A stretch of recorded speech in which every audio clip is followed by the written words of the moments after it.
Hello dear students, बच्चों last term पे हम लोग हाइपर कंजुगेशन इफेक्ट की थ्योरी देख रहे थे। क्लियर है? फिर हमने देखा था कि किसी कार्बोकैटायन सिस्टम, किसी डबली बॉन्डेड सिस्टम या किसी कार्बन फ्री रेडिकल वाले सिस्टम में ये हाइपर कंजुगेशन इफेक्ट कैसे ऑपरेटिव होता है। क्लियर है बच्चों? हमने डेफिनेशन भी डाला था, थोड़ी बहुत हाइपर कंजुगेशन की वर्किंग भी देखी थी हमने, और अभी तक जो भी डिस्कशन हमने किया हाइपर कंजुगेशन पे वो सब प्लस एच इफेक्ट था, जैसा मैंने आपको लास्ट टाइम पे बताया भी था। क्लियर है बच्चों? चलिए देखते हैं फिर से। लेट्स से बच्चों ये एक कार्बोकैटायन है। क्लियर है? तो इस कार्बन से डायरेक्टली बॉन्डेड sp3 कार्बन क्या कहलाएगा? Alpha carbon. क्लियर है बच्चों? इस अल्फा कार्बन पे एटलीस्ट एक H होना ही चाहिए for hyperconjugation effect to be operated. Clear है? अभी बाकी जगहों पे भी हम H अज्यूम कर ले रहे हैं। क्या बच्चों बात क्लियर है? अब जरा देखिए, अगर हम बात करेंगे इस CH3 ग्रुप का इस कार्बोकैटायन पे क्या इफेक्ट होगा। क्लियर है? तो आप सब जानते हैं क्या होता है, C alpha H alpha sigma bond की शिफ्टिंग होती है पास वाले sp2 कार्बन पे। क्या बच्चों बात क्लियर है? तो क्या होगा बताइए, ये वाला सिग्मा बॉन्ड शिफ्ट करेगा और यहाँ पाई बॉन्ड बनेगा। यहाँ जो ओवरलैपिंग होगी वो किन में होगी बताइए, इस कार्बन के sp3 और इस कार्बन के प्योर p ऑर्बिटल में होगी। क्या बच्चों बात क्लियर है? अच्छा, क्या अगले हाइपर कंजुगेटिव स्ट्रक्चर में हम लोग इस C alpha H alpha sigma bond की शिफ्टिंग करा सकते हैं? फिर दूसरे हाइपर कंजुगेटिव स्ट्रक्चर में हम लोग इस C alpha H alpha sigma bond की शिफ्टिंग करा सकते हैं। आपको पता है कि number of hyper conjugating structures is directly proportional to number of alpha H present. क्या बच्चों बात क्लियर है? अब आइए बात करते हैं कि इस मिथाइल ग्रुप का इस कार्बोकैटायन पे क्या इफेक्ट होगा। तो कुल मिलाकर ये मिथाइल ग्रुप क्या कर रहा है बताइए, इस कार्बोकैटायन को इलेक्ट्रॉन डेंसिटी प्रोवाइड कर रहा है। क्या बच्चों बात क्लियर है? ये वाला जो बॉन्ड शिफ्ट होएगा H पे प्लस आएगा और यहाँ डबल बॉन्ड बनेगा। अगले हाइपर कंजुगेटिव स्ट्रक्चर में लेट्स से हम लोग इस बॉन्ड को शिफ्ट कराएंगे तो यहाँ H प्लस बनेगा, फिर से यहाँ पे क्या आएगा, डबल बॉन्ड आएगा। तो कुल मिलाके ये CH3 ग्रुप क्या कर रहा है, इस कार्बोकैटायन को इलेक्ट्रॉन डेंसिटी प्रोवाइड कर रहा है। इट मींस ये कैसा ग्रुप है, यहाँ पे इलेक्ट्रॉन डोनेटिंग ग्रुप है। और आपको पता है कि कार्बोकैटायन जो है वो इलेक्ट्रॉन डिफिशिएंट स्पीशीज होते हैं। कोई भी ऐसा ग्रुप जो इनको इलेक्ट्रॉन डेंसिटी प्रोवाइड करेगा वो इनको स्टेबलाइज करेगा। क्या बच्चों बात क्लियर है? अब आप सोचिए कि अगर यहाँ पे एक ही अल्फा H होता तो क्या सिर्फ यही वाला C alpha H alpha sigma bond shift होता? क्लियर है? जिसके कारण थोड़ी सी इलेक्ट्रॉन डेंसिटी इस कार्बोकैटायन को मिलती। क्लियर? लेकिन यहाँ पे जितने ज्यादा अल्फा H होंगे हमारे पास, क्या हर C alpha H alpha sigma bond बारी बारी से शिफ्ट होएगा? क्लियर है? तो उतना ज्यादा इलेक्ट्रॉन डेंसिटी इस कार्बोकैटायन को मिलेगा, और किसी भी कार्बोकैटायन को जितनी ज्यादा इलेक्ट्रॉन डेंसिटी मिलेगी क्या उसकी स्टेबिलिटी उतनी ज्यादा बढ़ जाएगी। क्या बच्चों बात क्लियर है? तो कुल मिलाके इस कार्बोकैटायन से कनेक्टेड sp3 कार्बन पे जितने ज्यादा से ज्यादा हाइड्रोजन होंगे, क्लियर है बच्चों, तो उसी को हम लोग बोल सकते हैं उतने ज्यादा अल्फा H होंगे, तो इस कार्बोकैटायन की स्टेबिलिटी भी उतनी ज्यादा होगी। क्लियर है बच्चों? ठीक इसी तरीके से अगला केस हमने क्या लिया था, याद कीजिए।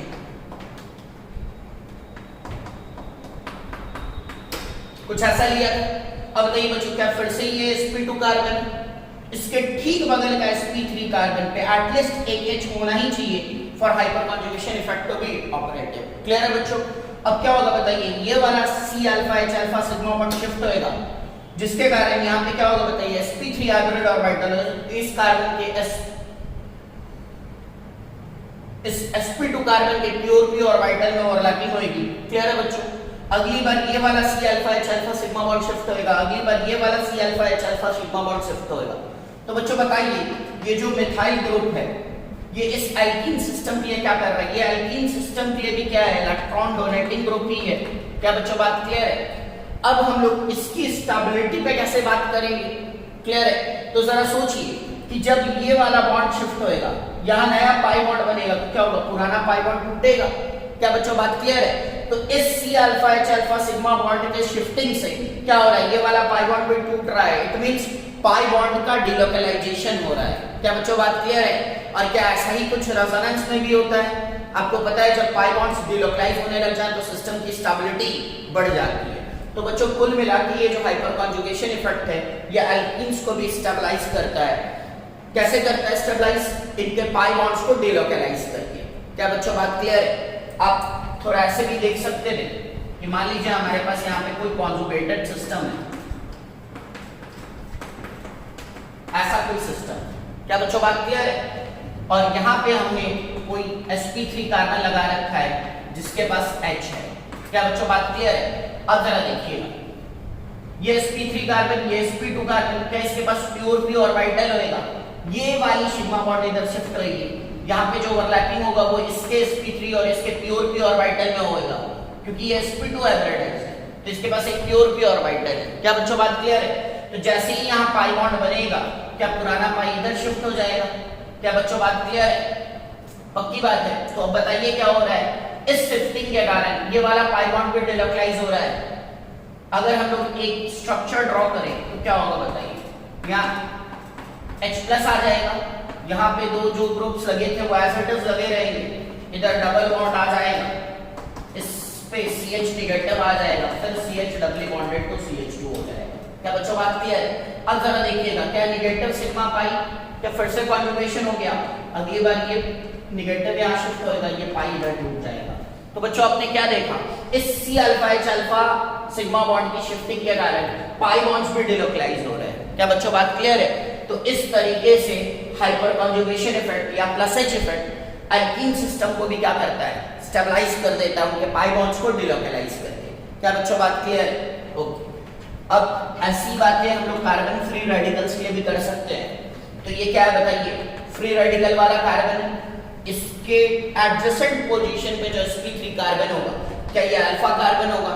इस अल्फा कार्बन पे एटलीस्ट एक H होना ही चाहिए for hyperconjugation effect to be operative. क्या बच्चों बात क्लियर है? और आपको पता है कि यहाँ पे हम लोग होमोलिटिक बॉन्ड फिशन कराएंगे, ये वाला बॉन्ड टूटेगा, H को उसका कंट्रीब्यूशन एक इलेक्ट्रॉन और कार्बन को उसका कंट्रीब्यूशन एक इलेक्ट्रॉन मिल जाएगा। क्या बच्चों बात क्लियर है? अब यहाँ वाला एक इलेक्ट्रॉन और यहाँ वाला एक इलेक्ट्रॉन मिलकर आपस में क्या कर लेगा, पाई बॉन्ड बना लेगा। क्या बच्चों बात क्लियर है? तो जरा बताइए कि इस ग्रुप का फ्री रेडिकल पे क्या इफेक्ट है।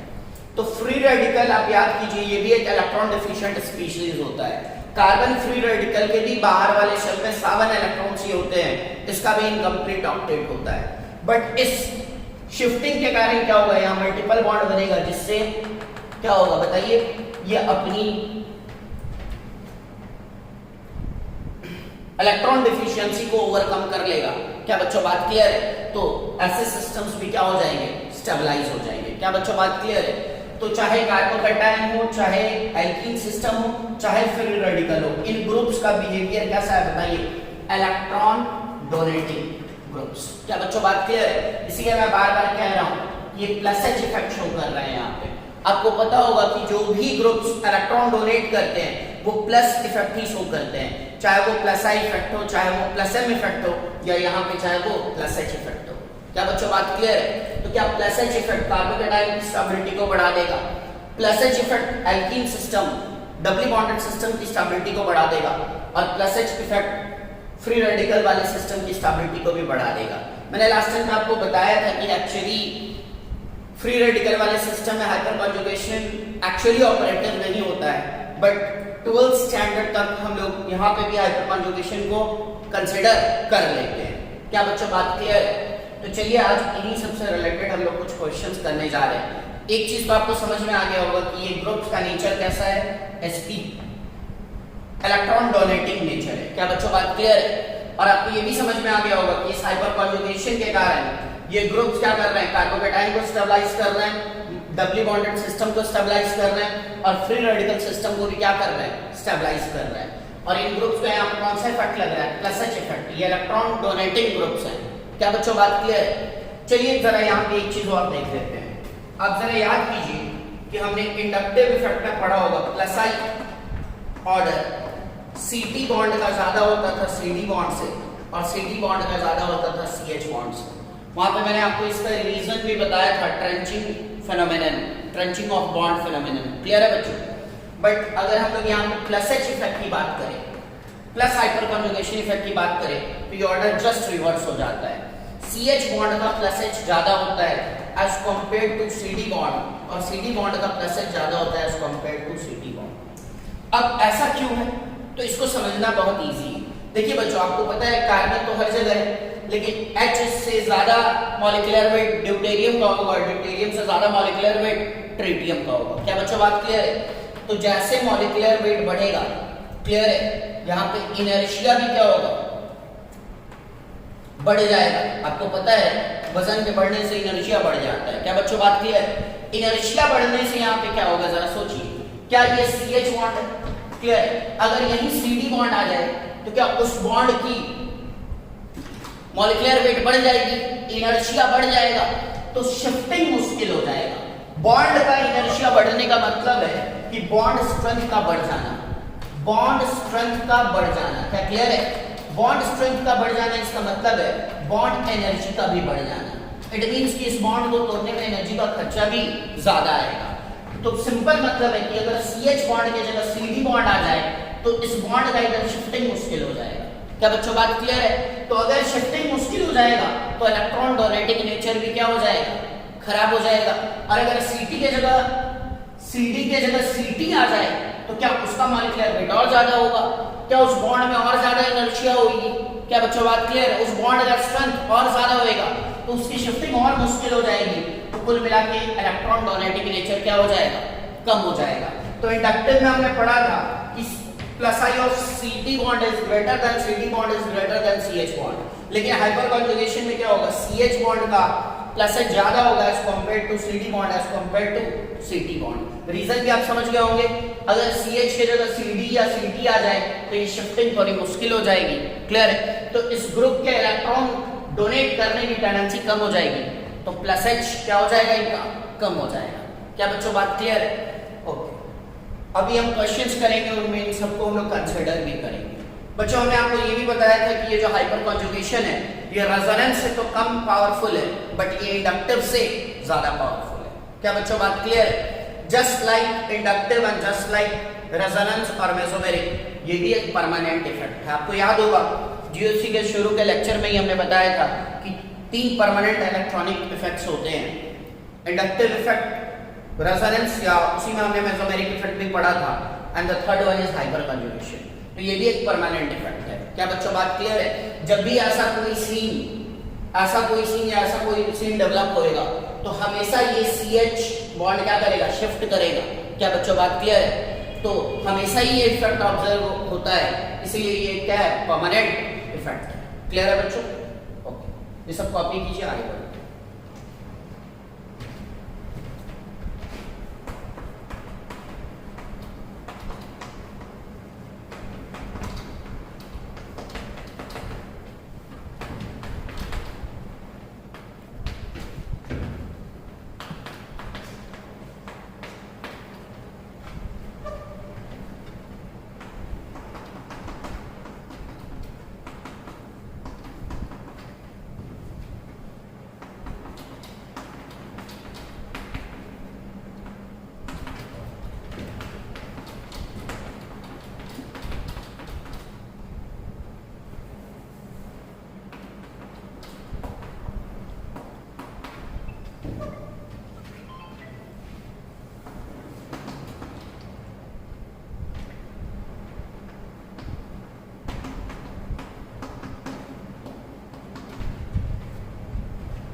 चलिए बच्चों, तो यहाँ पे हमें क्या करनी है, कंपेयर स्टेबिलिटी ऑफ कार्बोकेटायंस। हमने यहाँ पे कुछ कार्बोकेटायंस लिए हैं और इनकी रिलेटिव स्टेबिलिटी हम लोग कंपेयर करेंगे। फिर से आप जरा एक बार याद कीजिए कि extent of hyperconjugation is directly proportional to number of alpha H. क्या बच्चों बात क्लियर है? जितना ज्यादा अल्फा एच होएगा सिस्टम में, उतने ज्यादा हाइपर कॉन्जुगेटिव स्ट्रक्चर्स बनेंगे, उन्हीं को हम लोग रेजोनेटिंग स्ट्रक्चर भी बोल सकते हैं, और उतना ज्यादा क्या होगा, एक्सटेंट ऑफ हाइपर कॉन्जुगेशन होगा। और अभी अभी हमने देखा था कि हाइपर कॉन्जुगेशन से क्या होता है, प्लस एच इफेक्ट से क्या होता है, कार्बोकेटायन स्टेबल होता है। तो जब भी स्टेबिलिटी ऑफ क्या करनी हो कार्बोकेटायन, तो आप सीधा number of alpha H calculate कर लो। क्या बच्चों बात क्लियर है? जिसमें जितने ज्यादा अल्फा एच, वो उतना ज्यादा स्टेबल कार्बोकेटायन। अब जरा बताओ यहाँ पे कितने अल्फा एच, तो बच्चों इस कार्बन पे पॉजिटिव चार्ज है, पास का sp3 कार्बन अल्फा कार्बन होता, उससे लगे हुए हाइड्रोजन अल्फा हाइड्रोजन होते। यहाँ तो पास में कोई कार्बन ही नहीं है, तो यहाँ पे कितना अल्फा एच, 0 अल्फा एच। क्या बच्चों बात क्लियर है? अब जरा देखिएगा, क्या यहाँ पे कार्बन पे पॉजिटिव चार्ज है, ठीक पास का sp3 कार्बन अल्फा कार्बन, यहाँ 3 हाइड्रोजन है, तो कितने अल्फा एच हो गए, 3 अल्फा एच। क्या बच्चों बात क्लियर है? अब जरा देखिए, क्या यहीं पे कार्बोकेटायन है, इसके ठीक पास वाला sp3 कार्बन अल्फा कार्बन, इससे सिर्फ 2 ही हाइड्रोजन जुड़े हुए हैं, तो यहाँ कितने अल्फा एच हो गए, 2 अल्फा एच। क्या बच्चों बात क्लियर है? अब हमने क्या बोला है, जितने ज्यादा अल्फा एच होंगे सिस्टम में, कार्बोकेटायन उतना ज्यादा स्टेबल रहेगा। तो बताइए सबसे ज्यादा स्टेबल कौन हुआ, बी, फिर कौन हुआ, सी, और फिर कौन हुआ, ए। क्या बच्चों बात क्लियर है? B is more stable than C is more stable than A। बच्चों एक चीज और बता दूं आपको यहीं पे, हाइपर कॉन्जुगेशन पढ़ने के बाद इंडक्टिव इफेक्ट के बहुत सारे ऑर्डर्स गलत हो जाते हैं। जैसे अभी आपने वो आइसोटोपिक इफेक्ट देखा था, इंडक्टिव में क्या होता है, Cd greater than Cd greater than CH, लेकिन हाइपर कॉन्जुगेशन में ठीक उसका रिवर्स होता है, वो ऑर्डर बिल्कुल पलटी मार जाता है, CH greater than Cd greater than Cd। क्या बच्चों बात क्लियर है? वैसा ही कुछ यहाँ भी, जब तक हमने हाइपर कॉन्जुगेशन नहीं पढ़ा था, अगर आपको ये क्वेश्चन दिया जाता तो आप क्या देखते, ये तो CH3 प्लस है, यहाँ कोई ग्रुप नहीं लगा है, इस CH2 प्लस पे क्या लगा है, CH3, और आपको पता है alkyl groups exert plus I effect. क्या बच्चों बात क्लियर है? और जरा देखिए इस CH2 प्लस पे क्या लगा है, CH3CH2, बोले तो C2H5। आपने पढ़ा होगा larger alkyl group exert more plus I effect. तो अगर हम बात करें कि यहाँ और यहाँ, तो ज्यादा प्लस आई कहाँ है, यहाँ ज्यादा प्लस आई है, larger alkyl group exert more plus I effect. Clear है? और जितना प्लस आई इफेक्ट मिलेगा कार्बोकेटायन को, क्या वो उतना ज्यादा स्टेबल होगा। तो अभी हाइपर कॉन्जुगेशन पढ़ने के पहले अगर हम ये क्वेश्चन कर रहे होते, तो अब यहाँ इंडक्टिव इफेक्ट का कांसेप्ट अप्लाई कर रहे होते और हमारा आंसर क्या था, C greater than B greater than A। Clear है बच्चों? बट हाइपर कॉन्जुगेशन अप्लाई करने के बाद आंसर क्या आ रहा है, B greater than C greater than A।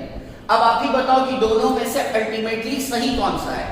तो बच्चों आपको पता है कि हाइपर कॉन्जुगेशन क्या है, ज्यादा पावरफुल, ज्यादा dominant effect as compare to inductive, क्योंकि इंडक्टिव तो पार्शियल चार्जेस में डील करता था, वहां पे सिग्मा बॉन्ड क्या होता था, पार्शियली पोलराइज होता था, बट यहाँ क्या है, complete shifting of C alpha H alpha sigma bond है। क्लियर है बच्चों? जिसके कारण हाइपर कॉन्जुगेशन का इफेक्टिवनेस इंडक्टिव से ज्यादा है। तो ऑब्वियसली हम लोग यहाँ पे हाइपर कॉन्जुगेशन से ही बात करेंगे। क्या बच्चों बात क्लियर है? तो बताइए कुल मिलाकर सही आंसर क्या होगा, B greater than C greater than A। तो हमने क्या बोला कि इंडक्टिव के बहुत सारे ऑर्डर्स यहाँ पे क्या हो जाएंगे, चेंज हो जाएंगे। क्लियर है बच्चों? ओके, चलिए अगले क्वेश्चन पे। क्या यहाँ पे पॉजिटिव चार्ज है, इसके ठीक पास का sp3 कार्बन अल्फा कार्बन, इससे 3 हाइड्रोजन लगे हैं, बताइए यहाँ कितने अल्फा एच आ गए, 3 अल्फा एच। अगर देखिए यहाँ कितने अल्फा एच आ गए, बताइए 3 और 2 इधर, 3 इधर, ये भी sp3 है, ये भी sp3 है, 3 और 2 कितने आ गए, 5 अल्फा एच। क्या बच्चों बात क्लियर है? एक और पार्ट है, अब जरा बताइए इस कार्बोकेटायन में ठीक पास वाला sp3 कार्बन पे 3H, तो यहाँ 3 अल्फा H, और देखिए यहाँ भी 3 अल्फा H। क्या बच्चों बात क्लियर है? तो कुल मिलाकर सिस्टम में कितने अल्फा H आ गए, 6 अल्फा H आ गए। क्या बच्चों बात क्लियर है? तो बताइए यहाँ पे क्या 3 अल्फा H, यहाँ 5 अल्फा H, वहाँ 6 अल्फा H। तो स्टेबिलिटी ऑर्डर क्या हो गया क्वेश्चन नंबर 2 में, C greater than B greater than A। क्या बच्चों बात क्लियर है? चलिए जरा यहीं पे बात करते हैं हम लोग। अगर हाइपर कॉन्जुगेशन इफेक्ट पढ़ने के पहले हम ये क्वेश्चन ट्राई कर रहे होते, तो देखिए यहाँ एक तरफ से CH3 और एक तरफ से C2H5, यहाँ एक तरफ से CH3 उधर से भी CH3, तो क्या हुआ, CH3 तो सेम है, बट इधर C2H5 है, उधर से CH3 है।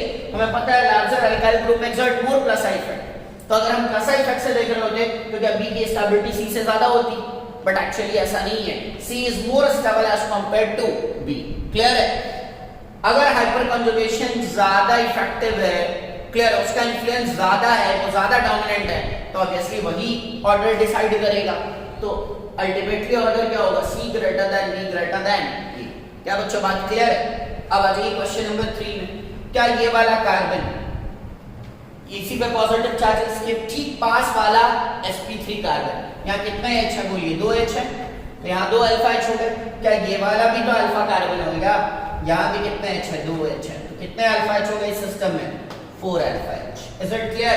अब जरा ध्यान दीजिएगा, इस वाले कार्बन पे पॉजिटिव चार्जेस के ठीक पास का sp3 कार्बन, यहाँ कितने H? 2 H, तो इस कार्बन में तो 2 अल्फा H आ गए।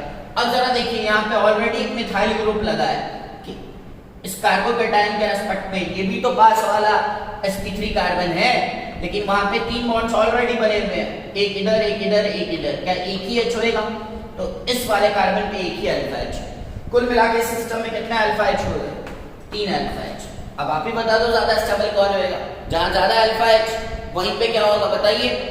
मोर number of hyper conjugating structure, more extent of hyper conjugation, more stable with the carbocation, तो क्या हो जाएगा? A greater than B। क्या बच्चों बात क्लियर है? तो शुरू के 3 प्रॉब्लम्स को देख लिए हम लोग, चलिए आगे बढ़ते हैं। इलस्ट्रेशन नंबर 4 किधर है? 4, हाँ यहाँ पे है। चलिए बच्चों आराम से अल्फा H काउंट करते हैं। देखिएगा, क्या यहाँ पे पॉजिटिव चार्ज है इस वाले कार्बन पे, तो पास वाला ये भी sp3 कार्बन, पास वाला ये भी sp3 कार्बन, और ध्यान से देखिए पास वाला ये भी sp3 कार्बन। जिस कार्बन पे पॉजिटिव चार्ज है, क्लियर है, उसके ठीक पास में यहाँ भी sp3 कार्बन, यहाँ भी sp3 कार्बन और यहाँ भी sp3 कार्बन। क्या बच्चों बात क्लियर? अब जरा बताइए यहाँ कितने H होंगे? 2 H होंगे। क्या बात क्लियर है? यहाँ कितने H होंगे बच्चों? यहाँ भी 2 H होंगे, और ये तो मिथाइल ग्रुप है, यहाँ कितने H होंगे? 3। तो 2 2 और 3, बताइए यहाँ कितने अल्फा H हो गए? 7 अल्फा H। हाँ ना बोलो बच्चों, क्लियर है? 7 अल्फा H, कोई लफड़ा नहीं, कोई प्रॉब्लम नहीं है। बढ़ो आगे। ओके चलो बच्चों अब बताओ, यहाँ पे पॉजिटिव चार्ज है, क्लियर, इसके ठीक पास वाले ये वाला और ये वाला। क्या बच्चों बात क्लियर है? अब बताओ जरा यहाँ कितने H हैं? यहाँ तो 2 H हैं, यहाँ कितना H होएगा? एक ही H होएगा, तो इसमें कितने अल्फा H आ गए? सिर्फ 3 alpha H। Is it clear? पक्की बात? ओके अब जरा देखिएगा, अरे इसमें कहाँ पे? अच्छा यहाँ पे पॉजिटिव चार्ज। क्या बच्चों बात क्लियर है? इस कार्बन पे पॉजिटिव चार्ज है, ये डायरेक्टली बॉन्डेड है सिर्फ एक ही और कार्बन से, क्लियर है? यहाँ पे कितने H है? सिर्फ एक ही H। क्या बच्चों बात क्लियर है? ओके तो बताइए यहाँ कितने अल्फा H आ गए? 1 अल्फा H। किसी को कोई प्रॉब्लम तो नहीं है इसमें? एक अल्फा H। देखिए इस वाले कार्बन का पॉजिटिव चार्ज था, उसके ठीक पास वाला कार्बन, क्लियर, अल्फा कार्बन, क्योंकि वो sp3 है और उसपे एक ही हाइड्रोजन है, तो इस वाले सिस्टम में हमारे पास कुल मिलके एक ही अल्फा H है। तो बताइए सबसे ज्यादा स्टेबल कौन हो गया? A, फिर क्या हो गया? B, और फिर क्या हो गया? C। क्या बच्चों बात क्लियर है? अगर मैं आपसे पूछूं कि इस कार्बोकेटाइन की डिग्री क्या है, तो ये 3 डिग्री कार्बोकेटाइन है। ध्यान से देख लीजिए, ये 3 और कार्बनों से डायरेक्टली बॉन्डेड है। क्या बच्चों बात क्लियर है? ये वाला कार्बोकेटाइन 2 डिग्री कार्बोकेटाइन है, और ये वाला कार्बोकेटाइन जस्ट 1 डिग्री कार्बोकेटाइन है, एक ही कार्बन से डायरेक्टली बॉन्डेड है। क्लियर है? हमने कभी पढ़ा भी था कार्बोकेटाइन की stability 3 degree greater than 2 degree greater than 1 degree. क्या बच्चों इलस्ट्रेशन नंबर 4 तक क्लियर है? चलिए इलस्ट्रेशन नंबर 5 पे देखते हैं। जल्दी से बताइए यहाँ कितने अल्फा H? कितनों को लग रहा है यहाँ 3 अल्फा H? तो बच्चों वहां 3 अल्फा H नहीं है, वहां 0 अल्फा H है। जिस कार्बन पे पॉजिटिव चार्ज है उसके पास में लेफ्ट या राइट पे कोई कार्बन ही नहीं है, क्लियर? अल्फा कार्बन से जुड़े हुए H अल्फा H होते हैं, क्लियर है? जिस कार्बन पे पॉजिटिव चार्ज है उससे लगे हुए H अल्फा H नहीं होते। तो यहाँ इस सिस्टम में कितने अल्फा H है? 0 अल्फा H। चलिए आप बताइए यहाँ पे कितने अल्फा H? 3 alpha H। यहाँ पे बताइए कितना अल्फा H? 3 और 3 कितने हो गए? 6 अल्फा H। सही है क्या? अब बताइए यहाँ पे कितने? 3 3 3 9 अल्फा H। क्या बच्चों बात क्लियर है? अब बताइए स्टेबिलिटी ऑर्डर, क्या D में सबसे ज्यादा अल्फा H है? तो D is more stable than C is more stable than B is more stable than A। क्या बच्चों बात क्लियर है? पक्की बात है? जरा देखिए जिस कार्बन पे पॉजिटिव चार्ज है वो एक भी और कार्बन से बॉन्डेड नहीं है, लेकिन जिस कार्बन पे पॉजिटिव चार्ज है वो एक कार्बन से बॉन्डेड है। 1 डिग्री कार्बोकेटाइन, ये बताइए 2 डिग्री कार्बोकेटाइन, और ये बताइए 3 डिग्री कार्बोकेटाइन। क्या बच्चों बात क्लियर है? तो तो क्या हो गया, stability of D is greater than C is greater than B is greater than ए।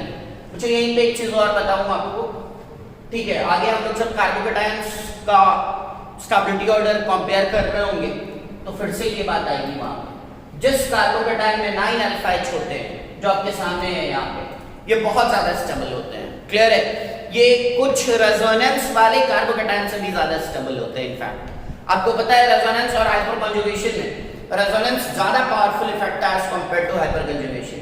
ये हमने लास्ट टाइम पे बातें की थी ऐसी। क्लियर है बच्चों, बट अगर किसी कार्बोकेटायन में 9 अल्फा H आ जाए ना तो यहाँ पे हाइपरकंजुगेशन कुछ ज्यादा ही होने लगता है। क्लियर है, इधर से 3 अल्फा H शिफ्ट करेंगे, इधर से 3 अल्फा H शिफ्ट करेंगे, इधर से 3 अल्फा H शिफ्ट करेंगे। क्लियर है, बात समझ आ रही है? तो 9 अल्फा H वाले जो कार्बोकेटायन होते हैं वो बहुत ज्यादा स्टेबल होते हैं। यहाँ पे आप नोट्स में ब्रैकेट में लिख लीजिएगा, 9 alpha H carbocation are highly stable. ये इतने स्टेबल होते हैं कि कुछ रेजोनेंस वाले कार्बोकेटायन को भी स्टेबिलिटी में पीछे छोड़ देते हैं। वो कौन से हैं? वो जब हम कार्बोकेटायन की स्टेबिलिटी आपको लास्ट में पढ़ा रहे होंगे तब वो ऑर्डर्स करवाएंगे। क्लियर है बच्चों? तो आप यहीं पे कॉपी में मेंशन कर लीजिएगा। क्लियर है, carbocations with 9 alpha H are highly stable. ठीक है बच्चों, ओके। अब आते हैं इलस्ट्रेशन नंबर 6 में। तो Me स्टैंड्स फॉर मिथाइल। तो क्या ये इलस्ट्रेशन नंबर 6 का ए जो है ये यही वाला है, CH3 CH3 CH3। बताइए कितने अल्फा H हो गए? 9 अल्फा H। अब जरा बताइए इसमें कितने अल्फा H होंगे सेकंड में? तो ET है ना, ET स्टैंड्स फॉर C2H5। क्या बच्चों बात क्लियर है? तो कुछ बाबू जनता को लग रहा होगा C2H5 तो यहाँ 5 अल्फा H, यहाँ 5 अल्फा H, यहाँ 5 अल्फा H, 15 अल्फा H। तो बच्चों 15 अल्फा H नहीं होगा, ध्यान से देखिएगा। क्या CH2 बॉन्डेड टू CH3 है ना, ऐसे ही यहाँ भी होगा CH2 bonded to CH3, CH2 bonded to CH3। अब बताइए जिस कार्बन का पॉजिटिव चार्ज है उसके ठीक पास वाला sp3 कार्बन, यहाँ तो 2 ही अल्फा H है ना, ऐसे ही यहाँ भी 2 ही आएंगे और यहाँ भी 2 ही आएंगे। तो इस सिस्टम में कितने अल्फा H आएंगे? सिर्फ 6 अल्फा H आएंगे। क्लियर है, C2H5 के पांचों H अल्फा H तो नहीं है, C2H5 क्या है? CH2 bonded to CH3। तो इस पॉजिटिवली चार्ज कार्बन के पास वाला जो CH2 ग्रुप है ये अल्फा कार्बन है, इससे जुड़े हुए 2 H क्या है? Alpha H। वैसे यहाँ भी 2 और यहाँ भी 2, जगह नहीं है, ड्रॉ नहीं कर रहा हूँ, एक ड्रॉ किया है, आप समझ ही गए होंगे। तो कितने अल्फा H आ गए यहाँ? 6 अल्फा H। अब बताइए क्वेश्चन नंबर 6 में एक 9 अल्फा H, एक 6 अल्फा H, क्या हो गया बताइए? Stability A greater than B। बच्चों आप ध्यान से देखिए, तो 6 का जो पहला ऑप्शन है वो भी 3 डिग्री कार्बोकेटायन है। जिस कार्बन में पॉजिटिव चार्ज है वो 3 कार्बनों से डायरेक्टली बॉन्डेड है। और इसका जो बी ऑप्शन है वो भी क्या है? 3 डिग्री कार्बोकेटायन है। जिस कार्बन पे पॉजिटिव चार्ज है वो इधर भी CH2 इधर भी CH2 CH3 होगा, तो डायरेक्टली CH2 से बॉन्डेड और इधर भी CH2 से बॉन्डेड। तो ये भी क्या है? 3 डिग्री है, दोनों ही 3 डिग्री कार्बोकेटायंस। बच्चों प्लस H इफेक्ट पढ़ने के पहले अगर हम ये क्वेश्चन कर रहे होते ना तो आपका आंसर आ रहा होता B ग्रेटर देन A। क्यों? मिथाइल से ज्यादा बड़ा एल्काइल ग्रुप इथाइल ग्रुप है और आपको पता है larger alkyl group exert more plus I effect. तो यहाँ पे C2H5 का जो प्लस आई होगा वो तो मिथाइल के प्लस आई से ज्यादा होएगा। क्या बच्चों बात क्लियर है? तो कुल मिला के मुद्दा ये है कि यहाँ पे क्या होगा? प्लस आई इफेक्ट ज्यादा है ए से, बट क्या हम प्लस आई इफेक्ट से स्टेबिलिटी कंपेयर करेंगे? नहीं, हम प्लस एच इफेक्ट से स्टेबिलिटी कंपेयर करेंगे। जब प्लस एच इफेक्ट का एक्सटेंट बिल्कुल बराबर हो जाएगा ना तब हम प्लस आई को प्रायोरिटी देंगे। वैसे क्वेश्चंस भी हम करेंगे आज के लेक्चर में। तो कुल मिला के 6 में क्या होगा बताइए? Stability of A is greater than stability of B. Clear है बच्चों?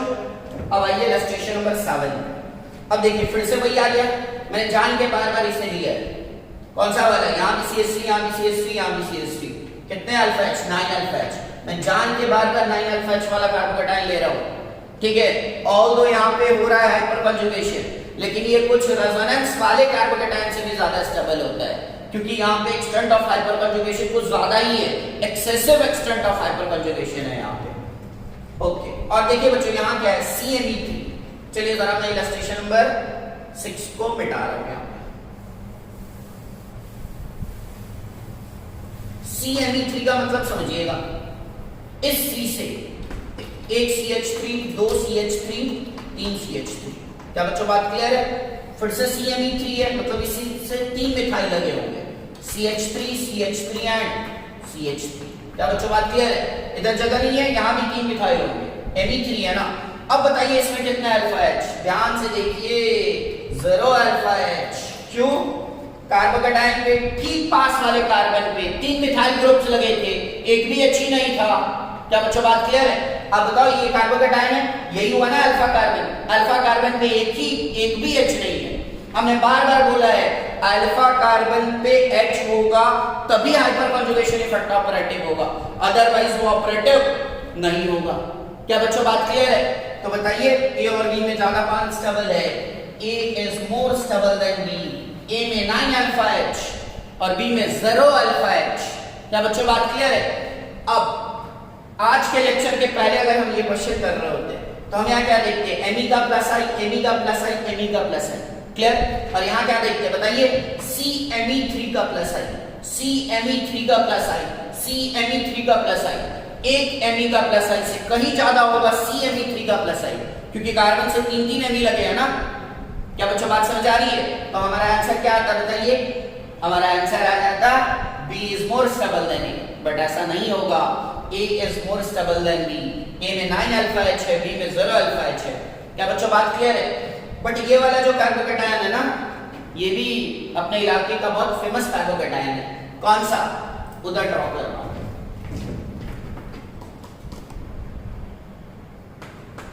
CMe3, CMe3, CMe3।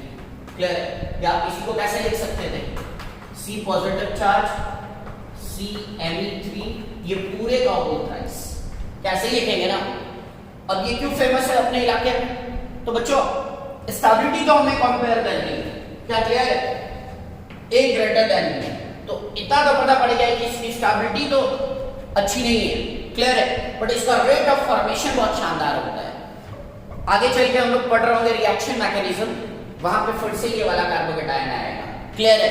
तो पहले से ही आपके दिमाग में ये बात मैं डाल दे रहा हूं कि स्टेबिलिटी में तो ये उतना शानदार नहीं है, लेकिन इसका रेट ऑफ फॉर्मेशन बहुत फास्ट होता है। ऐसे कार्बोकेटायंस बहुत जल्दी बन जाते हैं। क्लियर है? कैसे बनते हैं उसके पीछे की क्या कहानी है वो सब तो हम आगे देखेंगे, बट अभी आया था तो मैंने बता दिया है। इस कार्बोकेटायन का रेट ऑफ फॉर्मेशन बहुत शानदार होता है। चलिए बच्चों आगे बढ़ते हैं, कुछ और क्वेश्चंस प्रैक्टिस करते हैं।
चलिए बच्चों यहाँ पे फिर से हमने कुछ कार्बोकेटायंस लिए, इनकी स्टेबिलिटी हम लोग कंपेयर करेंगे।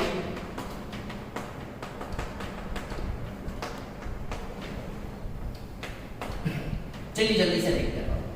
अब बताइए क्या ये कार्बोकेटायन CH3, CD3 और CP3, तो हमने क्या पढ़ा था? प्लस H का ऑर्डर क्या होता है बताइए? CH का ज्यादा होता है CD से, CD का ज्यादा होता है CD से। क्या बच्चों बात क्लियर? तो हम लोग बोल सकते हैं प्लस H का ऑर्डर क्या होगा? CH3 greater than CH2D greater than CHD2 greater than CD3 greater than CD2D greater than CDT2 greater than CD3। क्या बच्चों बात क्लियर है? हर जगह पे एक फ्री वैलेंट बॉन्ड होगा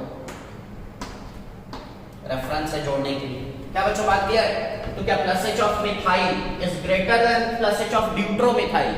is greater than plus H of deuteromethyl. क्या बच्चों बात क्लियर है? तो क्या हो जाएगा A greater than B greater than. Clear है बच्चों? ये सिंपली मिथाइल और ये क्या है ड्यूट्रोमिथाइल बोलते हैं CD3 ग्रुप। तो आप समझ गए। आज के लेक्चर के पहले अगर हम ये क्वेश्चन कर रहे होते तो आपका आंसर क्या आता? C greater than B greater than A। Clear है? बट इंडक्टिव और हाइपर कंजुगेशन में ज्यादा पावरफुल कौन सा इफेक्ट है? Hyper conjugation. तो ऑब्वियसली हम प्लस एच से ही आंसर करेंगे। क्लियर है बच्चों? अब चलिए इलस्ट्रेशन नंबर 9 बहुत ध्यान से देखिए।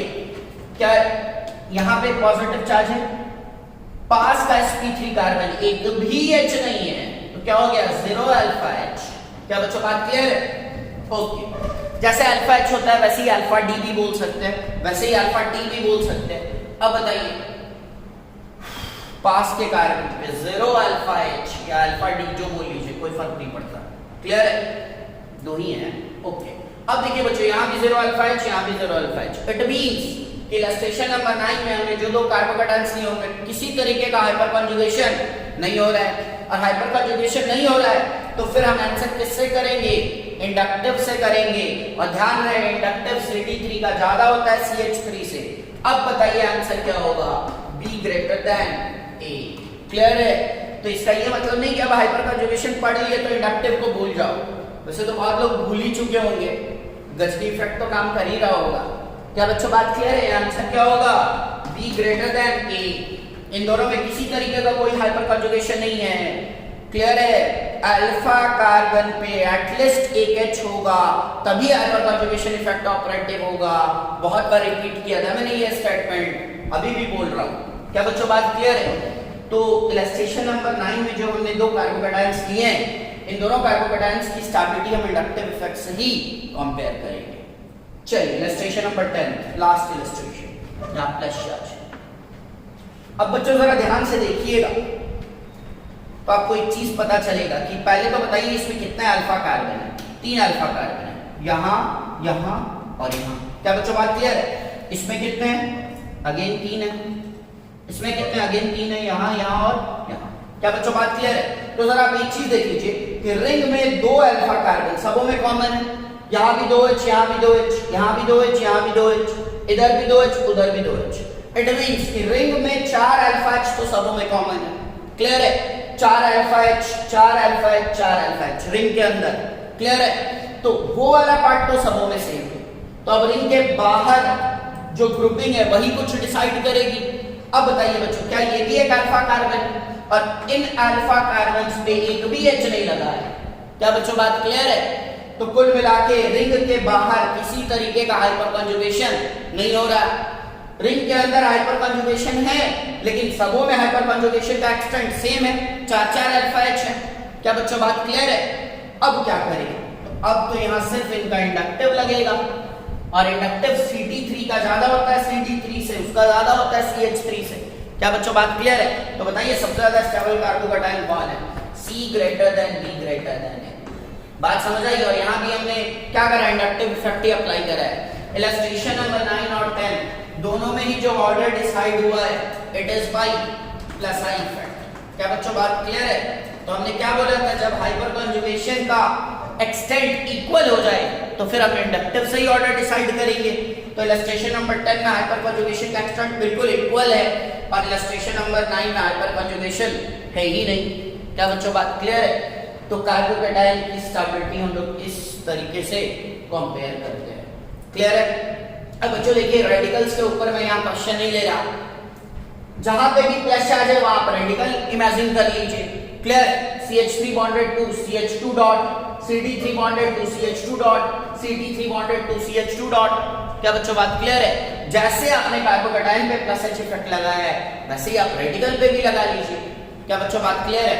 तो चलिए अब हम लोग एल्कीन सिस्टम की स्टेबिलिटी देखेंगे थ्रू हाइपर कंजुगेशन इफेक्ट।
चलिए बच्चों क्वेश्चंस करते हैं।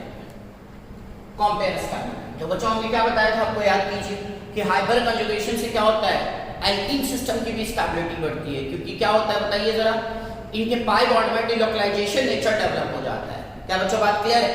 तो यहाँ पे हम लोग एल्कीन की स्टेबिलिटी कैसे देखेंगे हाइपर कंजुगेशन से, तो जितने ज्यादा अल्फा एच उतने ज्यादा हाइपर कंजुगेटिव स्ट्रक्चर्स, उतना ज्यादा एक्सटेंट ऑफ हाइपर कंजुगेशन और उतना ही ज्यादा स्टेबल हमारा एल्कीन होगा। तो जरा बताइए यहाँ पे कितना है अल्फा एच, बोलिए बोलिए, sp3 कार्बन दिख रहा है आपको इनके पास में? नहीं ना, 0 अल्फा एच। हाँ ना बोलो बच्चों। अब बताओ जरा यहाँ कितने अल्फा एच, बोलो बोलो, 3 अल्फा एच। सही है क्या? चलो यहाँ पे बताओ कितना है अल्फा एच। देखो यही है ना कार्बन कार्बन डबल बॉन्ड, पास में ये भी sp3 ये भी sp3, यहाँ भी 3 अल्फा एच यहाँ भी 3 अल्फा एच, कितना हो गए 6 अल्फा एच। क्लियर है? 6 अल्फा एच। यहाँ बताइए कितना हो गए, पास वाला sp3 ये भी और ये भी 3 3 3 9 अल्फा एच। क्या बच्चों बात क्लियर है? और जरा देखिए ये भी पास वाला sp3 ये भी और ये भी 3 into 4 12 अल्फा एच। क्या बच्चों बात क्लियर है? तो अब तो आप स्टेबिलिटी कर ही लोगे कंपेयर। बताओ सबसे ज्यादा स्टेबल कौन सा एल्कीन होगा?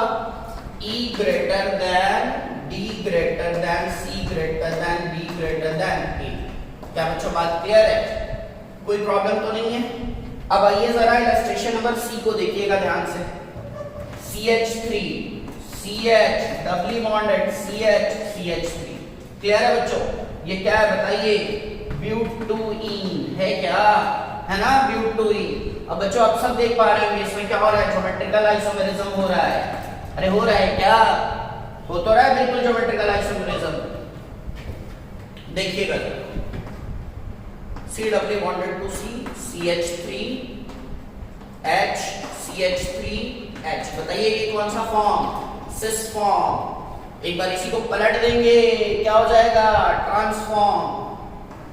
C doubly bonded to C CH3 H H and CH3।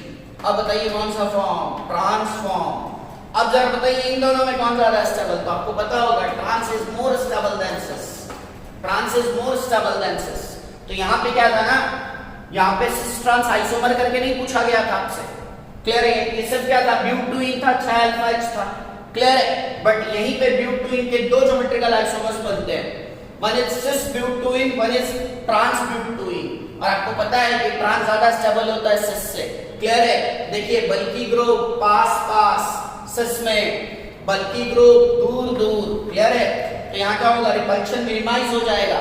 But जब बल्कि ग्रुप्स पास पास होंगे तो रिपल्शन ज्यादा होगा। और आपने पढ़ा होगा जीआई में इनकी ज्यादा अच्छी पैकिंग होती है सॉलिड फेज में एज कंपेयर्ड टू दिस। क्या बच्चों बात क्लियर है? तो trans butene is more stable than cis butene. ऐसे भी क्वेश्चंस फ्रेम किए जा सकते हैं, बट यहाँ आइसोमेरिज्म का कॉन्सेप्ट लगेगा। इन दोनों में ही 6 अल्फा एच है। क्लियर है? तो यहाँ स्टेबिलिटी हाइपर कंजुगेशन से डिफाइन नहीं की जाएगी, यहाँ सिस ट्रांस का चक्कर है। क्लियर है बच्चों? तो इलस्ट्रेशन नंबर 1 का जो सी पार्ट था इसको हमने इधर एक्सप्लेन किया है, आई होप आप समझ गए होंगे। ठीक है, चलिए एग्जांपल नंबर 2। क्या ये कार्बन कार्बन डबल बॉन्ड है, पास का ये sp3 पास का ये sp3, यहाँ भी 2 अल्फा एच यहाँ भी 2 अल्फा एच, तो अल्फा एच हो गए कितने? 4। आना बोलो। क्लियर है बच्चों? अब जरा बताओ क्या यहीं पे कार्बन कार्बन डबल बॉन्ड है, पास का ये भी sp3 ये भी sp3 ये भी पास वाला sp3। देखिए इसे डायरेक्टली बॉन्डेड कार्बन है ना, यहाँ 2H यहाँ 2H और यहाँ 3H, कितने हो गया? 7 अल्फा H। सही है क्या?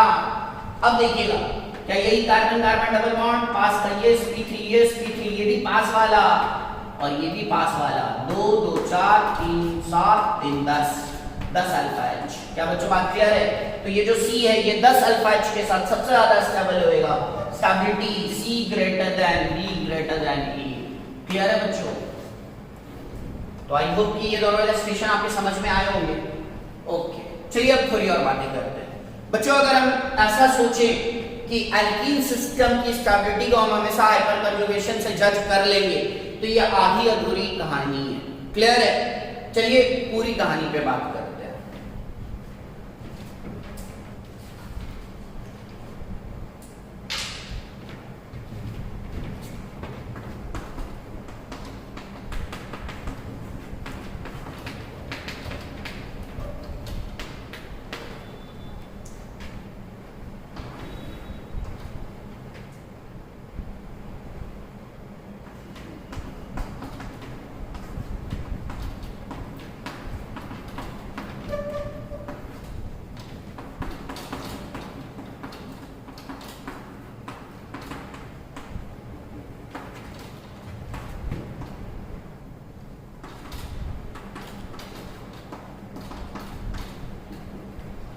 इस चीज को ध्यान से देख लीजिए, ये स्टेबिलिटी ऑर्डर है डिफरेंट टाइप्स ऑफ एल्कीन्स का।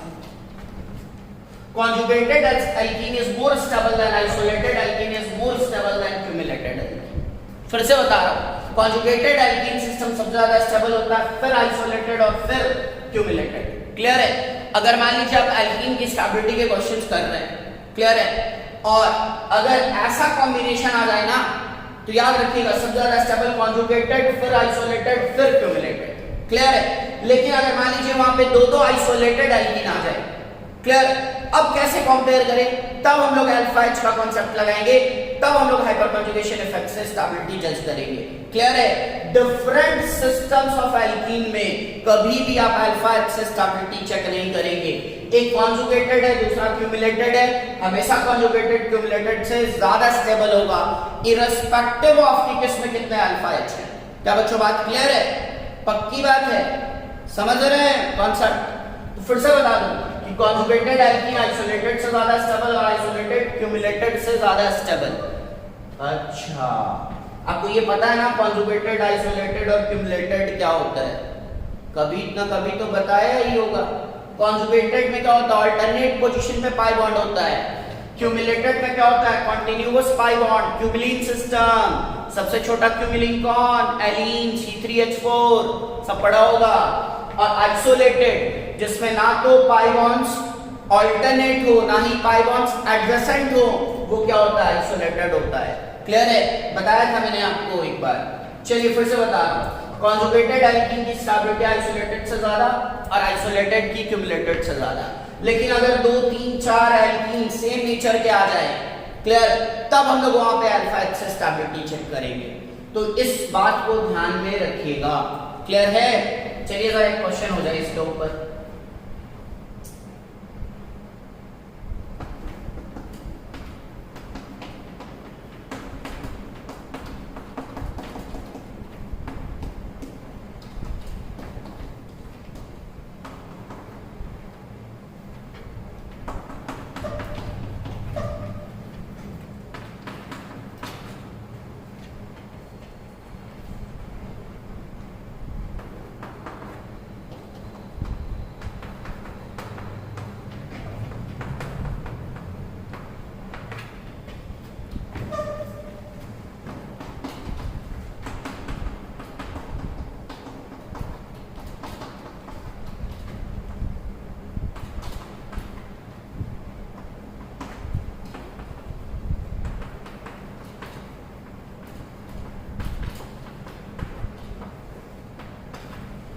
चलिए अब देखिएगा ध्यान से, ये जो पहला वाला है, क्या ये आपको क्यूमुलेटेड दिख रहा है? जरूरी नहीं है कि शुरू से अंत तक कंटीन्यूअस पाई बॉन्ड हो।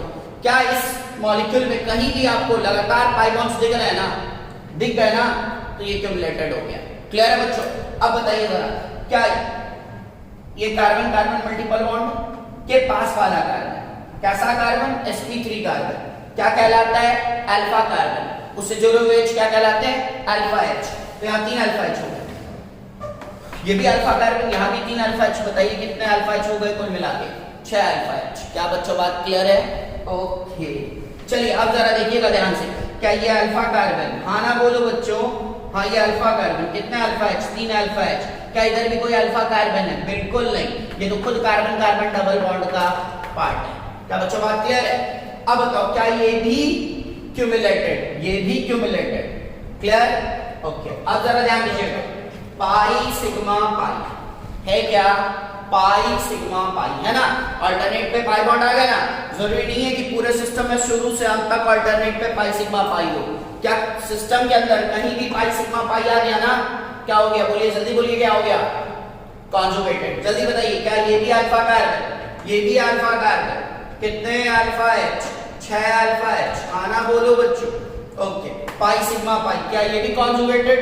पाई सिग्मा पाई बिल्कुल कॉन्जुगेटेड। क्या सिर्फ एक ही अल्फा कार्बन? 3 alpha H। खाना बोलो, पक्की बात। अब सुनो, एक चीज तो कंफर्म है कि भैया C और D की स्टेबिलिटी और B से ज्यादा हो। क्लियर? और इस स्टेबिलिटी को देखने के लिए अल्फा H देखने की जरूरत नहीं है। देखिए इनमें 6 अल्फा H है और बोलिए D में सिर्फ 3 ही अल्फा H है, कोई फर्क पड़ने वाला नहीं है। क्यों? Conjugated is more stable then isolated, more stable then cumulated. क्या बच्चों बात क्लियर है? अब आइए सी और डी में कौन ज्यादा स्टेबल? सी ज्यादा स्टेबल, उसके पास ज्यादा अल्फा एच है, तो stability of C greater than stability of B. सही है क्या?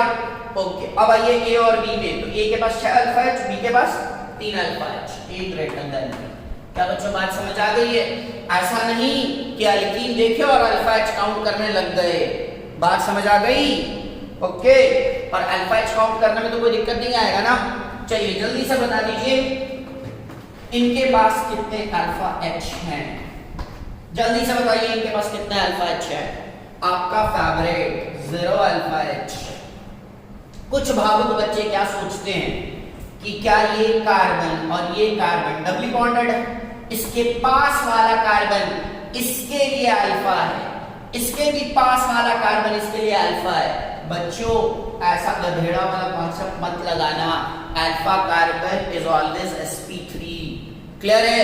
और देखो क्या ये तो खुद sp2 है। बात समझ में आई? ये तो खुद क्या है बताइए? sp2 है। तो बेंजीन के पास कितने अल्फा कार्बन? 0 alpha carbon. कितने अल्फा एच? 0 alpha H. बात समझ में आई ना? देखो यहाँ पे कार्बन कार्बन डबल बॉन्ड है, तो आप सोचोगे कि इसके लिए ये अल्फा कार्बन, इस वाले कार्बन के लिए ये अल्फा कार्बन, बट ऐसा नहीं है, वो तो खुद sp2 कार्बन है। क्या बच्चों बात क्लियर है ना? ओके। तो इस टाइप के क्वेश्चंस भी कर लेंगे।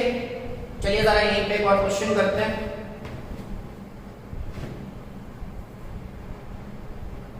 इसको मिटा दो।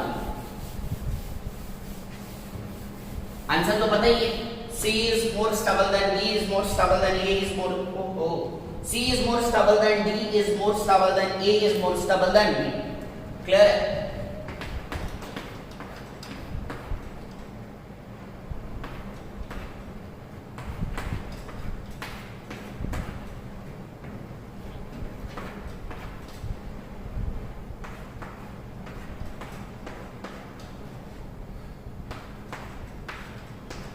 चलिए बस ई में बता दीजिए जल्दी से, ए बी और सी। तो देखिएगा क्या ये कैसे हैं? कॉन्जुगेटेड है ना? पहले तो चेक कीजिए क्या ये कॉन्जुगेटेड है? नहीं। क्या ये कॉन्जुगेटेड है? नहीं। क्या बच्चों बात क्लियर है? तो क्या पता पड़ गया, ये तो सबसे ज्यादा स्टेबल है, कोई फाइट ही नहीं है। क्या बच्चों बात क्लियर है? अब दो कॉन्जुगेटेड होते तो अपन अल्फा एच काउंट कर लेते, बट यहाँ पे एक ही कॉन्जुगेटेड है, क्यों करें अल्फा एच काउंट? फिर भी आप मुझे बता दीजिए कि इसमें कितने अल्फा एच है। तो देखिए क्या ये carbon carbon double bond? Clear है? इसके रेस्पेक्ट में ये अल्फा, इसके रेस्पेक्ट में ये अल्फा। बोल दो बोल दो। नहीं, ये अल्फा नहीं होगा, ये sp3 नहीं है। नहीं समझ में आया? क्या बच्चों इस कार्बन के लिए ये अल्फा होगा? नहीं होगा। क्यों? क्योंकि वो sp2 है, sp3 नहीं है। अब आ जाइए इन दोनों के लिए, देखिए इसके लिए ये वाला अल्फा कार्बन, इसके लिए फिर ये वाला अल्फा कार्बन बोलोगे? बिल्कुल नहीं बोलेंगे, ये sp3 नहीं है। तो क्या दो ही अल्फा कार्बन, दोनों पे दो दो एच, कितने अल्फा एच? 4 alpha H. और यहाँ अल्फा एच निकालने की जरूरत नहीं थी, बट मैं ऐसे ही आपको प्रैक्टिस करवा रहा था। चलिए बी और सी। अब बताइए इन दोनों कार्बनों के लिए, क्या इसके लिए तो ये हो गया, इसके लिए ये हो गया, कितना हो गया? 4। अब जरा देखिएगा क्या इन दोनों कार्बनों के लिए ये और ये, फिर से 4 जोड़ लूं क्या? 4 4 8 बोल दूं क्या? जी नहीं, ये कार्बन दोनों के लिए ही अल्फा कार्बन है और वहां दो ही अल्फा एच है। ये कार्बन इन दोनों के लिए ही अल्फा कार्बन है और वहां भी दो ही एच है। कितने अल्फा एच हो गए? 4। अब इसमें बताइए कितना अल्फा एच होंगे? इसमें सिर्फ 2 अल्फा एच होंगे। क्यों? यही तो अल्फा कार्बन्स थे ना जहां पे ऑलरेडी एक एक मिथाइल लग चुका था। क्या यहाँ एक एच और यहाँ एक एच। क्या बच्चों बात क्लियर है? तो इतना पता पड़ गया कि ए बी और सी में ये सबसे ज्यादा स्टेबल है। अब बताइए क्या बी और सी दोनों ही क्या है? दोनों ही क्या है? दोनों ही आइसोलेटेड है। तो क्या होगा बताइए? ए के बाद बी और बी के बाद सी। पक्की बात है। रिंग सिस्टम है, क्यूमुलेटेड तो नहीं लेते, रिंग में कॉन्टिन्यूअस पाई बॉन्ड मेंटेन करना मुश्किल होता है। क्या बच्चों बात क्लियर है? ओके चलिए आगे बढ़ते हैं। चलिए बच्चों जरा एक चीज और देखिए, हम लोग डिफरेंट ब्यूटीन्स में रिलेटिव स्टेबिलिटी कंपेयर करने जा रहे हैं। क्लियर है? तो यहाँ पे हम लोग क्या क्या लेंगे देखिएगा। सबसे पहले हम लोग लेंगे ब्यूट 1, ब्यूट 1 ये हो गया ब्यूट 1। नेक्स्ट हम लोग लेंगे बच्चों ब्यूट 2, ब्यूटीन। अभी थोड़ी देर पहले इस पे हमने चर्चा करा था, क्या बच्चों बात किया है। और थर्ड हम लोग लेंगे आइसोब्यूटीन। आइसो तो आप समझते ही हैं, दिस इज आइसोब्यूटीन। क्या बच्चों बात किया है। चलिए तो इनकी हम लोग स्टेबिलिटी कंपेयर करने जा रहे हैं। ब्यूटवाइन, ब्यूटूइन एंड आइसोब्यूटीन, कुल मिलाकर डिफरेंट ब्यूटीन सिस्टम्स की स्टेबिलिटी कंपेयर करने जा रहे हैं। ओके, तो देखिए यहाँ भी एक ही पाई बॉन्ड, यहाँ भी एक ही पाई बॉन्ड और यहाँ भी एक ही पाई बॉन्ड। क्लियर है बच्चों। तो ऑब्वियसली कॉन्जुगेटेड, आइसोलेटेड, क्यूमुलेटेड वाला चक्कर तो यहाँ नहीं है, तो एक ही पाई बॉन्ड ही है। क्या क्लियर है। चलिए अल्फा एच काउंट कीजिए, बोलिए कितना है अल्फा एच। इसके पास वाला sp3 कार्बन, अल्फा कार्बन पे 2 ही H, तो कितना alpha H, 2 alpha H। Okay, चलिए बताइए कार्बन कार्बन डबल बॉन्ड के पास वाला sp3 कार्बन, पास वाला sp3 कार्बन, क्या 2 अल्फा कार्बन, 3 और 3 कितना अल्फा H, बोलिए 6 अल्फा H। सही है क्या। ओके, चलिए देखिए carbon carbon double bond. Clear है बच्चों। देखिएगा इस वाले कार्बन से इधर भी एक अल्फा कार्बन, इधर भी एक अल्फा कार्बन, इधर तो अल्फा कार्बन है ही, तो यहाँ भी कितना अल्फा है, 6 अल्फा है। अब देखिए एक चीज तो क्लियर है कि ब्यूट-1 इन तीनों में से सबसे कम स्टेबल होगा, क्योंकि इसके पास सिर्फ 2 ही अल्फा है। क्लियर है। बट अब यहाँ क्या करें, इधर भी 6 अल्फा है और इधर भी 6 अल्फा है। तो देखिएगा पहले तो मैं आपको आंसर बता दूं जो आपके काम की चीज है। Isobutene is more stable than butene is more stable than butene। Clear है। और बच्चों ब्यूटूइन में भी 2 आइसोमर्स है, Gi है उसमें। अच्छा आप सब देख सकते हैं ना, तो ब्यूटवाइन में Gi है। क्लियर है। रेस्ट्रिक्टेड रोटेशन के अबाउट डिफरेंट ग्रुपिंग होनी चाहिए ना, क्या यहाँ भी H, यहाँ भी H, कहाँ है डिफरेंट ग्रुपिंग, इसमें भी नहीं है। एक साइड 2 मिथाइल, एक साइड 2 H, बिल्कुल भी डिफरेंट ग्रुपिंग नहीं है। तो सिर्फ इसी में क्या है, Gi है, ट्रांस वाला इससे ज्यादा स्टेबल होगा। ओके, अब मुद्दा है कि सर यहाँ भी 6 अल्फा H, यहाँ भी 6 अल्फा H, फिर butene less stable, isobutene more stable, ऐसा चक्कर क्यों है सर। चलिए बताता हूँ ऐसा चक्कर क्यों। तो सबसे पहले तो आप मुझे बताइए कि आप इनकी स्टेबिलिटी कैसे चेक कर रहे हैं। अल्फा H से, अल्फा H से क्या पता पड़ता है, extent of hyper conjugation. It means कि आप इनकी स्टेबिलिटी हाइपर कंजुगेशन से चेक कर रहे हैं। ठीक है, चलिए करवाते हैं हाइपर कंजुगेशन। देखिएगा जरा ध्यान से, क्या यही कार्बन कार्बन डबल बॉन्ड है, ये पास वाला sp3 कार्बन भी अल्फा कार्बन, इधर भी पास वाला sp3 carbon alpha carbon.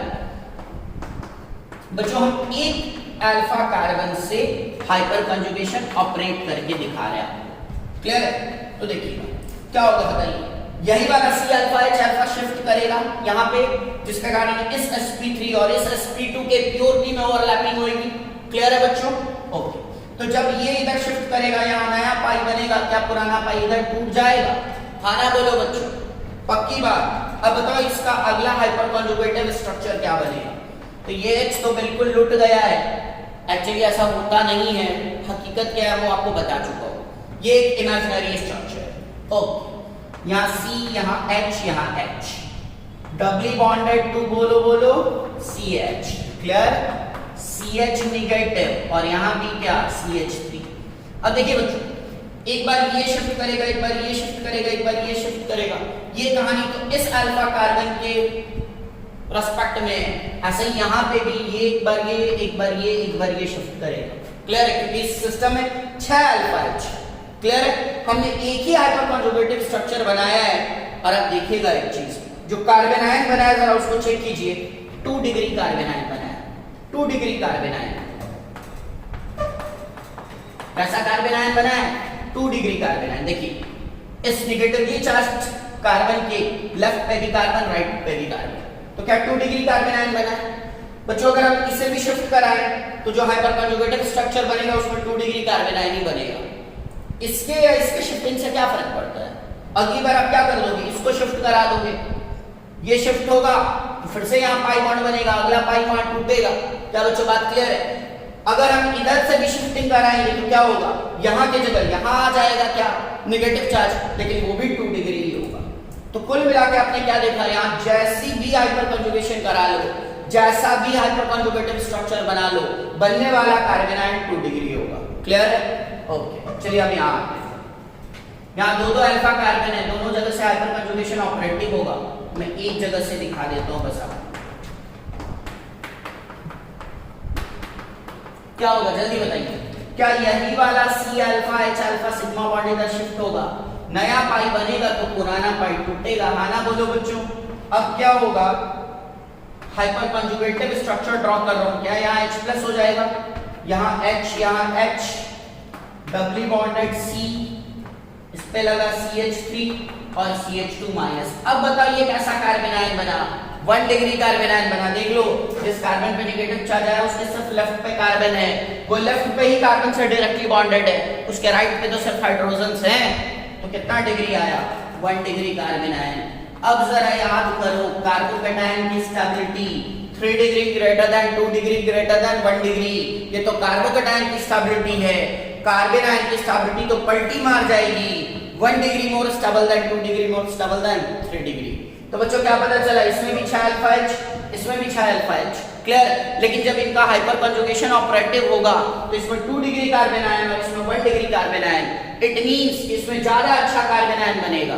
Clear? तो इसमें एक्सटेंट ऑफ हाइपर कंजुगेशन थोड़ा ज्यादा रहेगा। क्लियर है? तो क्या हो गया, isobutene is more stable as compared to butane as compared to butane. Clear है? क्योंकि इसमें हाइपर कंजुगेशन के इफेक्ट से 1 डिग्री कार्बन आयन जनरेट हो रहा है और इसमें 2 डिग्री कार्बन आयन जनरेट हो रहा है। 1 degree carbon ion is more stable then 2 degree, more stable then 3 degree. क्या बच्चों बात क्लियर है? अब मुझे लग रहा है कि कुछ भावुक जनता को ये भी लग रहा होगा कि सर ये तो इमेजिनरी स्ट्रक्चर्स है। क्लियर? आप इनसे क्यों स्टेबिलिटी की बात कर रहे हो? तो बच्चों ये इमेजिनरी स्ट्रक्चर्स है, मैं भी मान रहा हूँ। सारे हाइपर कंजुगेटिव स्ट्रक्चर में यहाँ 2 डिग्री बनेगा और सारे हाइपर कंजुगेटिव स्ट्रक्चर में यहाँ 1 डिग्री बनेगा। क्लियर है? मतलब इसको छोड़ के जो भी ड्रॉ किए जाएंगे, इसको छोड़ के उसको छोड़ के उसका ड्रॉ किया ना, और इसको छोड़ के क्या हो रहा है, इसको छोड़ के जो भी ड्रॉ किए जाएंगे उसमें 2 डिग्री बनेगा। मतलब ये ब्यूटेन का है और वो आइसोब्यूटीन का है। क्लियर है? ओके, अब बताओ जरा रियल स्ट्रक्चर बनता कैसे है। रियल स्ट्रक्चर हाइब्रिड स्ट्रक्चर के, रियल स्ट्रक्चर कैसा होता है, हाइब्रिड जैसा होता है, और हाइब्रिड इन्हीं डिफरेंट इमेजिनरी स्ट्रक्चर्स से तो बनता है। इट मींस इसके हाइब्रिड में 2 डिग्री पे ही क्या होगा, ज्यादा पार्शियल नेगेटिव चार्ज होगा, लेकिन इसके हाइब्रिड में क्या होगा, 1 डिग्री पे ज्यादा पार्शियल नेगेटिव चार्ज होगा। क्या बच्चों बात क्लियर है? आप हाइब्रिड कैसे ड्रॉ करते हो, इन्हीं इमेजिनरी स्ट्रक्चर से तो ड्रॉ करते हो, तो इमेजिनरी स्ट्रक्चर का झलक तो हाइब्रिड में आएगा ना। क्लियर? तो यहाँ पे क्या है, 2 डिग्री कार्बन आयन, वहां 1 डिग्री कार्बन आयन, तो ये चीज तो इनके हाइब्रिड्स में झलक जाएगी ना। क्या बच्चों बात क्लियर है? ओके, तो आज के लेक्चर में हमने हाइपर कंजुगेशन को अप्लाई करके कार्बोकैटायन की स्टेबिलिटी को देखा, और कार्बोकैटायन की स्टेबिलिटी के पैरेलल चलेगा रेडिकल की स्टेबिलिटी, और हमने फिर डिफरेंट एल्कीन सिस्टम्स की भी स्टेबिलिटी देखी है। क्लियर है बच्चों? तो चलिए बाकी बातें हम लोग नेक्स्ट टाइम पे करेंगे, तब तक के लिए बाय एंड स्टे सेफ।